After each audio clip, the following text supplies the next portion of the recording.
Assalamualaikum warahmatullahi wabarakatuh. Saya Randy Dinata. Kali ini saya akan menjelaskan apa itu diversifikasi investasi. Diversifikasi investasi adalah metode membagi dana Anda menjadi aset berharga yang berbeda sesuai dengan kebutuhan investasi efektif Anda.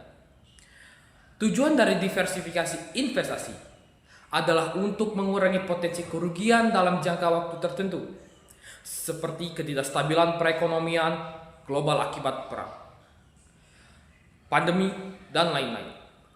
Pemilihan aset berharga didasarkan pada beberapa karakter seperti tingkat likuiditas, resiko kerugian, dan nilai aset dan peluang mendapatkan keuntungan atau bisa disebut return.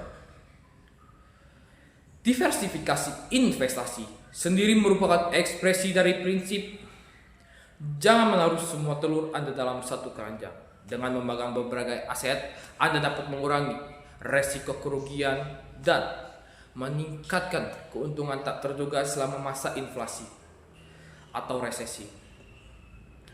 Misalnya, berinvestasi pada emas yang harganya naik seiring inflasi dapat membantu investor menghindari penurunan tajam harga saham. Pentingnya diversifikasi investasi. Konsep diversifikasi tidak hanya berlaku pada investasi, tetapi juga pada bisnis. Diversifikasi investasi adalah strategi yang memerlukan tingkat ketelitian tertentu.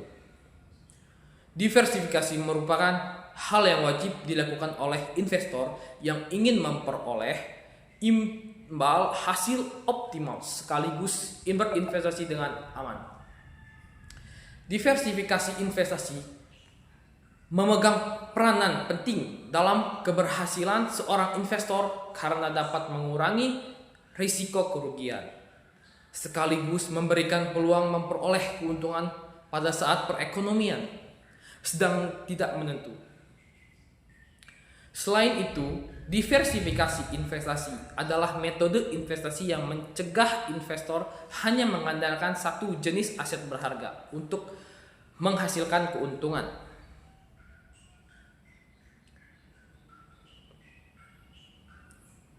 Selanjutnya adalah jenis diversifikasi investasi dalam investasi. Pengalokasian dana pada berbagai aset dibagi menjadi beberapa kelas. Di antaranya itu adalah diversifikasi kelas aset, yang dimana diversifikasi kelas aset ini merupakan diversifikasi yang dilakukan dengan berinvestasi pada berbagai macam kelas aset. Pada dasarnya, kelas aset ini dibedakan berdasarkan karakteristik produk seperti risiko dan likuiditas produk. Secara umum, kelas aset dibagi menjadi beberapa. Di antaranya adalah uang tunai atau cash, merupakan produk dengan risiko yang relatif rendah dibandingkan kelas aset lainnya dan memiliki tingkat likuiditas yang tinggi. Biasanya, produk yang masuk kelas aset ini adalah uang tunai, tabungan, reksadana, pasar uang, deposito, obligasi di bawah 1 tahun, dan instrumen pasar uang lainnya. Yang kedua adalah obligasi. Obligasi itu adalah merupakan produk dengan risiko yang lebih tinggi dibanding kelas aset cash, dan bentuk imbal hasil yang diperoleh oleh investor adalah kupon yang dibayarkan sesuai dengan periode yang ditetapkan. Produk yang masuk kelas aset ini adalah obligasi pemerintah atau banyak seperti SBR, ST, SR, ORI, FR, PBS, Indon, dan Indois. Obligasi korporasi dalam mata uang rupiah dan USD serta reksadana pendapatan tetap. Selanjutnya adalah saham. Saham ini merupakan produk dengan risiko yang lebih tinggi dibanding kelas aset cash obligasi, namun memiliki potensi keuntungan yang lebih tinggi atau yang lebih dikenal dengan high risk high return. Produk yang masuk kelas aset ini adalah saham dan reksadana saham. Selanjutnya itu adalah emas atau safe haven asset.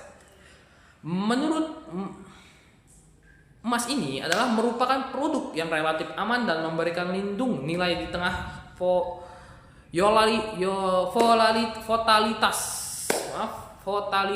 volatilitas pasar akibat ketidakpastian ekonomi, politik dan geopolitik. Diversifikasi kelas aset dilakukan dengan mencegah adanya resiko konsentrasi atau concentration risk dan mengurangi potensi kerugian pada saat kondisi pasar berubah.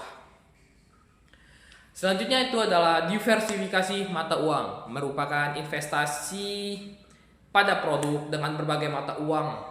Contoh konkretnya itu adalah seperti 3 tahun kemarin itu, COVID-19 pertama kali muncul di Indonesia pada Maret 2020. Nilai IDR banding USD turun menyentuh 16.500, yang apabila saat itu seluruh investasi diletakkan dalam IDR, maka seluruhnya terpengaruh signifikan mengikuti pelemahan IDR. Lain halnya apabila dibagi ke beberapa mata uang yang berbeda, misalnya 60% IDR dan 40% USD, penurunan nilai investasi dapat lebih diminimalisir. Investor dapat berinvestasi di mata uang IDR dan USD dengan produk reksadana dan obligasi di BCA. Selanjutnya itu diversifikasi geografis, merupakan investasi pada produk dari berbagai wilayah di dunia tanpa investor perlu tinggal di negara tersebut. Hal yang dilakukan untuk meminimalisir risiko yang didapat jika berinvestasi hanya pada satu negara. Jika terjadi sesuatu yang mempengaruhi keadaan ekonomi negara tersebut, tidak semua produk investasi terpengaruh secara signifikan tidak semua produk investasi itu terpengaruh secara signifikan. Diversifikasi geografis ini dapat dilakukan dengan cara membagi porsi investasi ke beberapa wilayah, baik dalam negeri atau onshore maupun luar negeri atau offshore. Untuk produk investasi onshore, investor dapat berinvestasi pada uang kas, obligasi, reksadana, dan saham bermata uang IDR yang menanamkan dananya di Indonesia. Sedangkan untuk produk investasi offshore dapat berinvestasi di uang kas, reksadana dalam USD yang menanamkan dananya di luar Indonesia.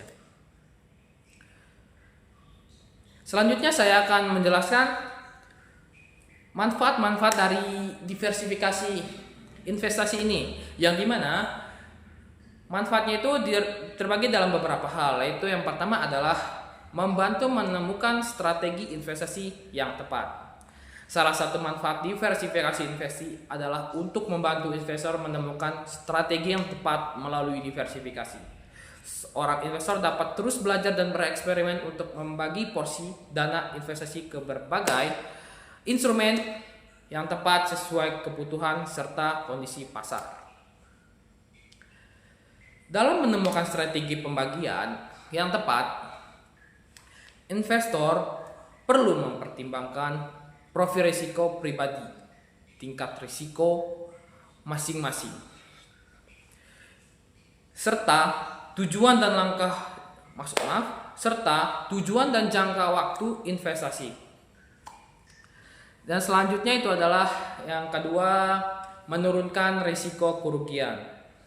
Manfaat lain dari diversifikasi ini adalah kita tuh bisa menurunkan risiko kerugian dengan cara dengan cara semakin beragam instrumen yang ada di dalam portofolio investasi, maka risiko kerugian juga akan semakin berkurang. Apabila ada salah satu investasi dalam portofolio mengalami kerugian atau berperforma buruk, maka masih ada pilihan instrumen lain yang bisa membantu meminimalisir risiko tersebut.